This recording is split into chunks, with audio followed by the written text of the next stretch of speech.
Bonsoir à tous, ravi de vous retrouver pour vos éditions du week-end. Nous sommes le vendredi 30 mai et voici les titres de votre 19h. Elle a pour thème cette année la vérité. La semaine Philo Monaco revient du 10 au 15 juin pour nous en dévoiler le programme. Charlotte Casiraghi, présidente et fondatrice des rencontres philosophiques, sera notre première invitée. Nous vous partagerons la réaction du gouvernement princier suite aux critiques du Conseil national. Les élus ont pointé du doigt plusieurs dossiers sur les réseaux sociaux et en conférence de presse. L'exécutif a répondu par la voie d'un communiqué. Nous recevrons ensuite Benoît Paulmier, président de la commission médicale de l'Automobile Club de Monaco, à l'occasion d'une coopération inédite avec Neuracure, une start-up incubée à Monacotech et qui permet de détecter les commotions cérébrales chez les pilotes en cas d'accident. Et puis nous vous présenterons une idée de sortie. Le Théâtre des Muses propose actuellement Michel et Claude, en référence à Michel Polnareff et Claude François, une comédie à ne pas manquer. Rendre la philosophie accessible au plus grand nombre, c'est le projet ambitieux que se sont fixés les rencontres philosophiques de Monaco il y a maintenant 10 ans. Charlotte Casiraghi s'est pleinement investie dans cette mission aux côtés de philosophes, dont son ancien professeur au lycée.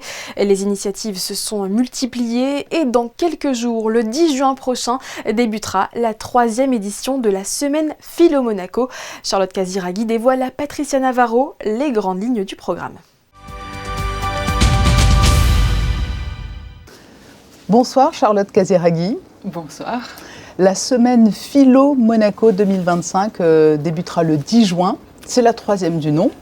Et cela fait maintenant 10 ans que les rencontres philosophiques ont lancé leurs premières actions, leurs premiers événements. Et 10 ans après, est-ce que la philosophie a trouvé son public ou un nouveau public à Monaco et même au-delà ? Oui, je crois que sur ça, on a beaucoup évolué en 10 ans. Au début, quand on a commencé à organiser des rencontres, personne ne nous connaissait, les gens peut-être n'osaient pas assister à une conférence de philosophie ou à une rencontre avec des philosophes. Ça restait peut-être un peu confus et avec le temps, on a pu asseoir quelque chose qui a créé une fidélité vis-à-vis d'un public qui ne venait normalement pas écouter de la philosophie. Donc sur ça, ça a été un travail de longue haleine, mais on a réussi à conquérir un nouveau public et surtout à donner une autre image de la philosophie, plus accessible, variée, traitant de sujets qui concernent le quotidien des Monégasques, des résidents et même des villes limitrophes. Et ce pari-là, je crois qu'on l'a réussi. Et à vos yeux, quelles sont les plus grandes réussites du projet initial des rencontres philosophiques ? Parce que, alors je le rappelle, vous êtes allé à l'hôpital, vous allez dans les écoles, il y a ces rendez-vous mensuels de réflexion, d'échange. Vous mettez en lumière aussi les philosophes. Quelle est la plus belle réussite ? Peut-être celle qui vous tenait le plus à cœur au départ ? Je dirais tout d'abord le travail qu'on a mené avec la direction de l'éducation nationale pour développer beaucoup d'initiatives à l'école primaire et maintenant, au bout de 10 ans, on a réussi à former quasiment la totalité des enseignants du primaire à la pratique de la philosophie. Et puis ce qu'on a fait aussi au lycée, des groupes de réflexion sur des sujets qui peuvent aborder des questions liées à la santé mentale des jeunes, mais dans une perspective plus philosophique, parce que ce n'est pas nécessairement que les jeunes sont plus fragiles aujourd'hui qu'ils ne l'étaient avant, mais le monde est plus complexe. Des bouleversements se sont opérés ces dernières années et qu'il faut pouvoir penser le monde dans lequel nous vivons, parce que cette question-là de la santé mentale des jeunes est, à mon sens aujourd'hui, une des grandes priorités politiques. Et donc je suis fière de l'engagement qu'on a pu mener sur ça. Voilà. Vous l'avez dit, il faut rendre la philosophie accessible, mais quelles sont les clés pour la rendre accessible, lui permettre de s'inscrire dans un cadre de réflexion plus large ? Alors, je n'aime pas trop ce mot, mais la clé, est-ce que c'est la vulgarisation ? On sait que la philo a souvent été un frein et la bête noire de certains élèves à une époque, en terminale. Quelle est la clé ? Il n'y a pas une seule clé. C'est vrai que vous évoquez la classe de terminale. C'est vrai qu'il y a une occasion pour rencontrer un philosophe. Ça arrive enfin des années lycée et c'est qui tout double. Soit on a un prof merveilleux, on est emporté et on aime pour toujours la philosophie, soit ça se passe mal, on n'accroche pas et on décide que voilà, on n'est pas fait pour ça et que c'est trop compliqué ou que ça nous intéresse moins. Donc voilà, il y a une occasion et l'idée pour nous, c'était de dire, bon, il n'y a pas que cette occasion-là, on peut rencontrer des philosophes, on peut rencontrer la philosophie en dehors de la classe de terminale et de l'université, mais la clé pour cela, c'est d'abord dans les sujets qu'on traite, dans les intitulés des sujets, où il faut que tout de suite cela parle à tout le monde. C'est-à-dire que si demain j'organise une conférence ou une rencontre autour de la critique de la raison pure de Kant, ou alors si j'organise une rencontre sur le thème de la colère, de la réputation, de amour, désir et sexualité, c'est sûr que nous n'aurons pas la même affluence. Et ensuite, le choix des intervenants, parce qu'il ne faut pas nécessairement faire appel à des intervenants qui ont l'habitude de vulgariser la philosophie dans les médias. Ce qui est important, c'est de choisir des philosophes qui, sur ces sujets-là, ont une puissance de réflexion, une clarté dans le raisonnement. Et ça, Descartes le disait, il faut pouvoir énoncer clairement les choses. Et un bon philosophe, il sait se rendre clair. Je vous propose d'en venir au programme de la semaine Monaco Philo 2025. Vous allez repartir sur ce qui a fait le succès de cette formule, c'est-à-dire des classiques, mais aussi toujours chaque année des nouveautés. Oui, alors cette année, on a un peu une nouveauté puisque les années précédentes ont décliné des journées thématiques et cette année, il y a un grand thème qui est celui de la vérité. Et on abordera des questions très variées. Aussi bien la question des secrets de famille que de la vérité en art, la question de peut-on tout dire aux enfants, le rire de la vérité, et on ira jusqu'à la vérité des muscles le dimanche au Yacht Club. Et là, je ne fais qu'un petit échantillon, mais nous avons beaucoup de sujets. Et vous l'avez dit, l'accent est mis sur des lieux parfois atypiques. Hein. Il y aura aussi ces rencontres au marché. Cela aussi, ça concourt à amener la philosophie un peu partout ?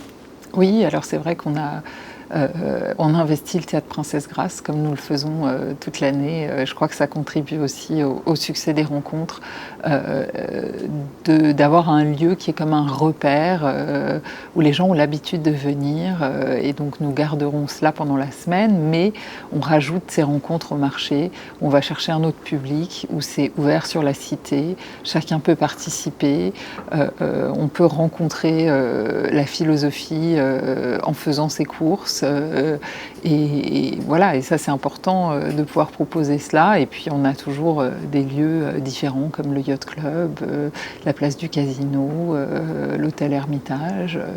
Voilà, on investit plusieurs endroits pendant cette semaine. J'ai une dernière question un peu plus personnelle.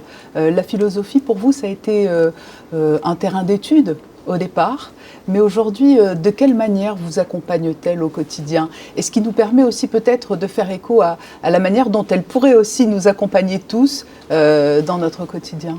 La philosophie, c'est vrai que pendant longtemps, j'ai pu avoir un rapport trop scolaire à la philosophie par mes études, et donc peut-être que je ne m'interrogeais pas assez sur ce qui m'importait moi, et j'avais peut-être l'angoisse de ne pas assez comprendre un texte, d'être assez performante, et finalement, en fait, il faut essayer de saisir des brèches dans la vie de tous les jours où on commence à philosopher dès le moment où quelque chose ne va pas de soi, fait problème. Et c'est déjà s'attacher aux définitions, au sens des mots, observer les faits, mettre en rapport des idées. Et c'est ne pas se contenter d'une pensée toute faite, de répéter des choses qu'on a entendues, des opinions. Il faut pouvoir aussi écouter l'autre, et c'est par le dialogue, la conversation. Depuis ses débuts, la philosophie s'est ancrée dans la pratique du dialogue avec Socrate, et je crois que cette recherche de la vérité à plusieurs est très importante. Donc c'est privilégier des moments de discussion et cela, je crois que la philosophie, en tout cas avec les rencontres, surtout me l'a apporté puisque nous travaillons en équipe et c'est par toutes ces discussions que j'ai pu peut-être découvrir un sens différent que celui que j'avais rencontré pendant mes études. Voilà, on écoutera attentivement donc ces précieux conseils et nous pourrons venir les mettre en pratique lors de la semaine Philo Monaco du 10 au 15 juin. Merci beaucoup Charlotte Casiraghi d'avoir répondu à notre invitation. Merci. Et comme chaque année, les rencontres sont ouvertes à tous, en entrée libre et se tiennent dans de nombreux lieux emblématiques de la Principauté, tels que le marché de la Condamine, où seront tournées les matinales, des rencontres et des conversations autour des questions du public que vous retrouverez sur Monaco Info. Le gouvernement répond au Conseil national qui met en cause son action. Dans un communiqué paru aujourd'hui, l'exécutif précise que tous les services exécutifs de l'État travaillent sans relâche pour maintenir l'excellence des services publics de la Principauté, pour assurer l'avancée des dossiers majeurs. Cette réaction fait suite à une conférence de presse donnée par le Conseil national mardi et lors de laquelle le président Thomas Brezzo a notamment dénoncé l'insalubrité et les problèmes de sécurité du centre commercial Fontvieille et le dossier du centre de valorisation des déchets. De son côté, le gouvernement a également fait part de son étonnement du moment choisi pour effectuer ces déclarations. Des réunions entre les deux entités étant programmées d'ici peu. Dernier élément en date qui nous est parvenu sous forme de communiqué, le Conseil national indique que les élus des Monégasques pointent du doigt l'organisation et le manque de moyens humains dont souffrent certains services de l'administration. En bref, 4 nouveaux ambassadeurs sont venus remettre leur lettre de créance au prince Albert II ce vendredi au Palais. Il s'agit des ambassadeurs d'Iran, de Thaïlande, de République tchèque et du Turkménistan. À Andorre, aux Jeux des petits États d'Europe, la délégation monégasque a battu son total de médailles décrochées à Malte il y a 2 ans, qui pour rappel était de 33. En cette fin d'après-midi, à la veille de la clôture de la compétition, les sportifs monégasques avaient cumulé 38 médailles, dont 12 d'or, 13 d'argent et 13 de bronze. Monaco se plaçait ainsi à la 4e place au classement des nations, toujours dominé par Chypre. Frédéric Hélion et Émilie Rousseau reviendront sur les performances du jour demain matin à 10h30 et la cérémonie de clôture sera à suivre en direct sur Monaco Info dès 20h. Lui aussi, il y sera très prochainement à Andorre. Le cycliste Philippe Choquet est parti de Monaco ce vendredi matin pour relier cette petite principauté située entre la France et l'Espagne. Une épopée à vélo au profit de l'association Monaco Liver Disorder qui lutte contre les maladies rares du foie chez l'enfant. Fabien Bonilla et Alexandra Marangoni étaient présents au moment du départ. Voyez leur reportage. Une dizaine de cyclistes se sont retrouvés ce vendredi matin devant le Palais Princier pour soutenir leur ami Philippe Choquet. Il va partir dans quelques minutes dans la direction de la Principauté d'Andorre pour un périple de 662 km en 1 jour et demi. Ça relie mer et terre sur tout le bassin méditerranéen. Ça permet de créer un fil d'Ariane entre 2 principautés pour une bonne cause. C'est un parcours qui est long, qui fait 662 km avec 7270 mètres de dénivelé. Il va falloir gérer tout le long du parcours, pas aller trop lentement, pas aller trop vite, être dans le bon tempo. Je me suis basé sur une moyenne entre 20 et 24 de moyenne pour pouvoir réaliser ce parcours dans de très bonnes conditions. Alors je compte arriver samedi 31 entre 16h et 18h sur Andorre, si tout se passe bien, parce qu'on n'est pas à l'abri d'une casse mécanique sur le vélo, des aléas climatiques ou une grosse fatigue qui peut arriver parce que je ne suis pas bien alimenté sur le vélo. Mais normalement, je vais arriver entre 16h et 18h. Philippe Choquet va parcourir ces centaines de kilomètres pour l'aventure, mais surtout pour la bonne cause, au profit de l'association Monaco Liver Disorder. Monaco Liver Disorder, c'est une association qui a été créée en 2011. Elle a 4 axes de travail: sensibiliser sur le don d'organes, améliorer les services pédiatriques, soutenir la recherche médicale et soutenir les parents. C'est un défi, on a mis un budget de 20 000 €, dont 10 000 € iront à la recherche du cancer du foie, parce qu'on est déjà engagé sur ce projet de cancer du foie, qui est en même temps adulte et enfant, et Dieu sait maintenant c'est très en vogue malheureusement, et 10 000 € pour humaniser un service pédiatrique à Paris, à Cochin. Pour soutenir l'association dans cette aventure, une cagnotte est ouverte sur le site www.monacoliverdisorder.com. Il est 9h, Philippe Cochet prend le départ sous les applaudissements de ses proches. Il sera soutenu jusqu'à Cannes par ses collègues cyclistes pour ensuite être livré à lui-même et relier la principauté d'Andorre. On lui souhaite bien du courage. Alors que les installations du Grand Prix disparaissent peu à peu du paysage urbain, nous n'avons pas fini de vous parler de sport automobile. Neuracure, une start-up incubée à Monaco Tech, a dévoilé une coopération inédite avec l'Automobile Club de Monaco et en particulier avec sa commission médicale pour contribuer à la détection des commotions cérébrales chez les pilotes en cas d'accident. Comment fonctionne cette application ? Élément de réponse avec Fabien Bonilla et Alexandra Marangoni. Michael Cohen est le fondateur de Neuracure. Il est neurologue depuis 2009 avec une spécialisation dans le domaine de la neuroimmunologie et de la neuro-ophtalmologie. Michael Cohen, au sein de Monaco Tech, a créé Neuracure, une société qui développe des applications destinées aux professionnels de santé. Le but, améliorer la qualité de l'examen clinique neurologique des patients. Neuracure permet de recueillir des données indétectables lors d'un examen clinique de routine. Cette application, c'est un outil d'examen pour le médecin, au même titre qu'on peut examiner un patient avec un stéthoscope, avec un marteau réflexe quand on est neurologue.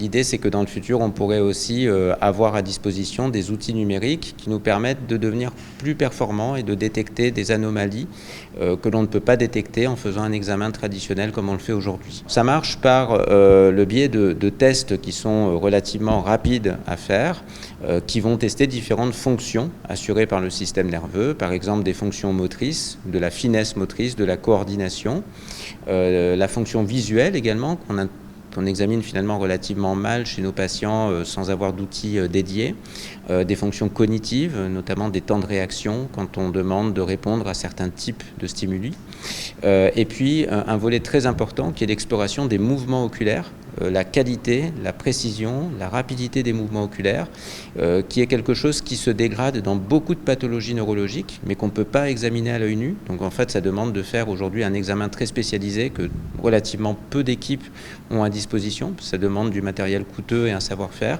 Et l'idée avec l'iPad, c'est de pouvoir le faire de manière un petit peu plus simple, mais de pouvoir dépister beaucoup de choses qu'on ne peut pas voir avec un examen classique. L'application professionnelle développée par la société Neuracure a pour objectif, entre autres, la détection précoce de la sclérose en plaques, le suivi de pathologies neurologiques et l'évaluation des sujets exposés au risque de commotion cérébrale.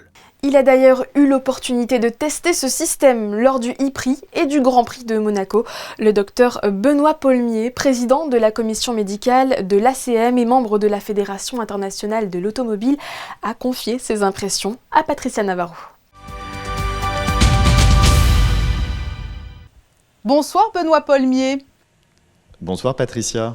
La problématique des commotions cérébrales, c'est l'une, mais peut-être même la plus importante aujourd'hui pour le responsable de la commission médicale de l'Automobile Club que vous êtes.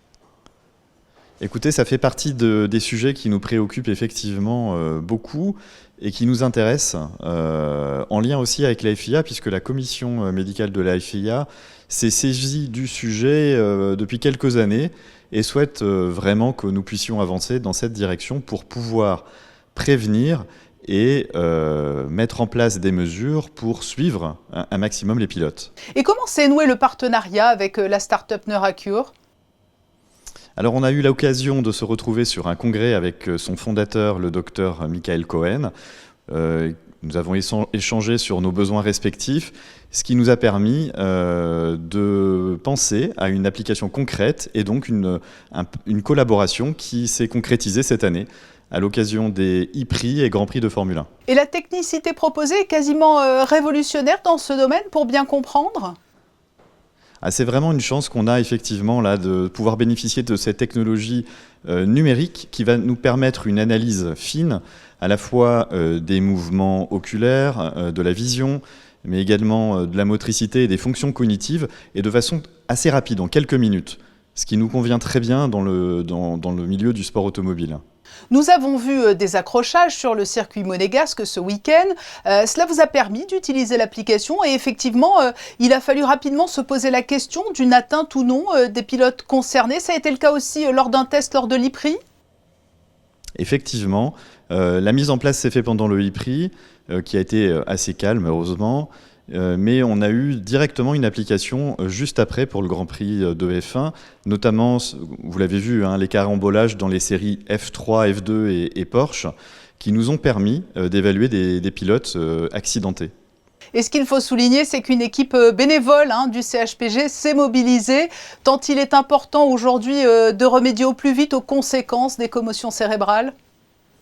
C'est tout à fait juste et je souhaite vraiment remercier le CHPG, sa directrice, Madame Benoît Trousseau de Sévelinge, qui nous a permis de collaborer, ainsi que le docteur Sandrine Louchard de la Chapelle, qui est responsable du Centre Mémoire et qui nous a permis d'accueillir 2 bénévoles, les docteurs Kevin Paulet et Madame Solange S, qui étaient aux côtés du docteur Michael Cohen dans l'antenne médicale du circuit pour l'évaluation de ces pilotes. Et quelles sont les conséquences de ces commotions cérébrales dont peuvent être victimes les pilotes ? C'est une bonne question. C'est vrai qu'on a encore besoin de beaucoup de recherches pour savoir l'impact que peuvent avoir ces commotions à long terme. Nous avons d'abord cherché à identifier les conséquences chez des pilotes retraités. Nous avons fait une étude ces dernières années sur le sujet. Mais effectivement, il reste encore beaucoup de choses à découvrir. Et je dois avouer que c'est très agréable de savoir qu'à Monaco, nous avons à la fois les talents et la technologie pour essayer d'être précurseurs en la matière. On parle aujourd'hui de Formule 1 avec vous, mais cela peut concerner de très nombreux sportifs. Je pense au rugby notamment. Vous avez raison, les sports de contact sont effectivement les premiers concernés. Le rugby, la boxe, le football, c'est maintenant devenu une pratique quasiment courante sur le terrain, de pouvoir évaluer très rapidement un sportif après un choc et une suspicion de commotion. Et Monaco, autour de vous, veut devenir un pays pionnier dans l'innovation pour la détection de ces commotions ? Oui, effectivement, on a un environnement très favorable. J'échange également régulièrement avec mon collègue, le docteur Nicolas Capet, neurologue au CHPG, qui s'investit également beaucoup dans le milieu du rugby et du football sur ce sujet. Je crois qu'on a vraiment la chance de pouvoir collaborer avec des équipes très motivées et qui sont, et nous l'espérons, nous espérons devenir précurseurs en la matière et surtout continuer dans cette direction qui est franchement passionnante. D'autant que les sportifs sont demandeurs maintenant. Et le dépistage pourrait même être élargi à des patients souffrant de maladies neurologiques dégénératives, au-delà des sportifs ? Mais effectivement, je pense qu'il pourra y avoir une jonction ensuite sur la population générale, le sport amateur, et pourquoi pas effectivement les maladies dégénératives qui peuvent peut-être avoir comme origine de temps en temps des impacts répétés. Oui, c'est donc extrêmement prometteur. Merci, docteur Paulmier, de nous avoir apporté cet éclairage sur la prise en charge des commotions cérébrales et notamment sur les pilotes de Formule 1. Je vous en prie, avec grand plaisir. Merci à vous. Terminons sur une note comique avec cette pièce Michel et Claude proposée en ce moment au Théâtre des Muses. Au sommet de leur gloire, Michel Polnareff et Claude François, ennemis jurés, se retrouvent face à un ultimatum. Ils ont 1 heure pour créer le tube du siècle et ainsi sauver leur peau. Alban Gingembre et Marie-Ève Béé se sont glissés dans les coulisses des répétitions. Regardez. C'est un duo que personne n'imaginait voir un jour sur scène, mais au théâtre tout est possible, en témoigne cette rencontre fictive entre 2 icônes de la chanson française des années 60 et 70. Dans cette comédie mêlant réalité et fiction, les 2 ennemis jurés, Michel Polnareff et Claude François, doivent collaborer pour créer le tube du siècle, un scénario qui en fera rire plus d'un. Ouais, dites, qu'est-ce qui se passe là ?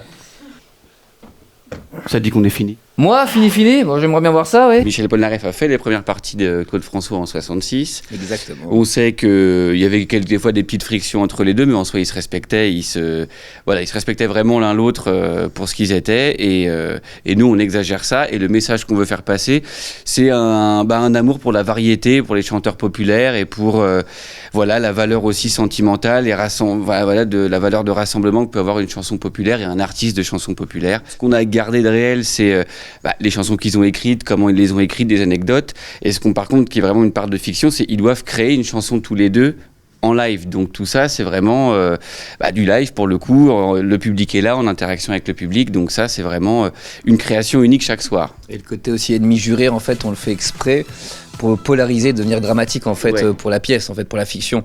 Donc en gros de pousser les potards pour Michel du côté compositeur de génie, un petit peu élitiste et qui s'en fiche un peu de la chanson populaire, ce qu'il n'est pas totalement.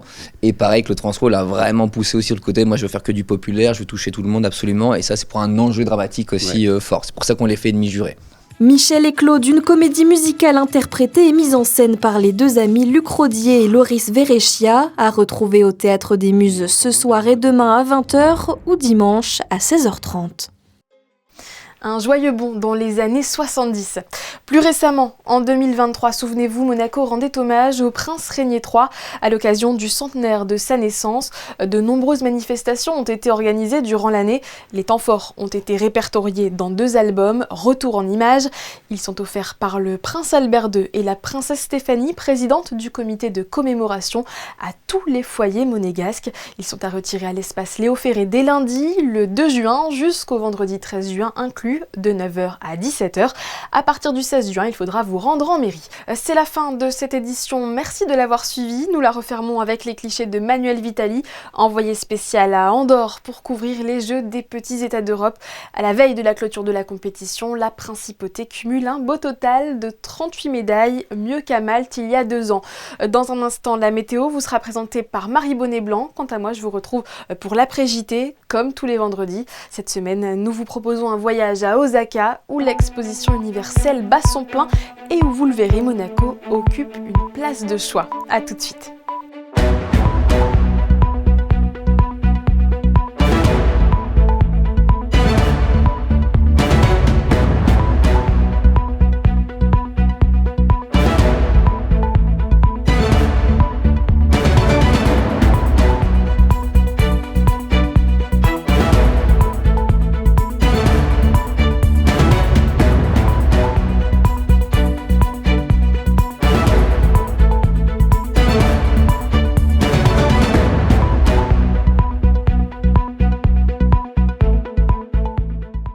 Retrouvez la météo avec Suisse Courtage, votre partenaire de confiance en assurance à Monaco. Protection sur mesure pour particuliers et professionnels.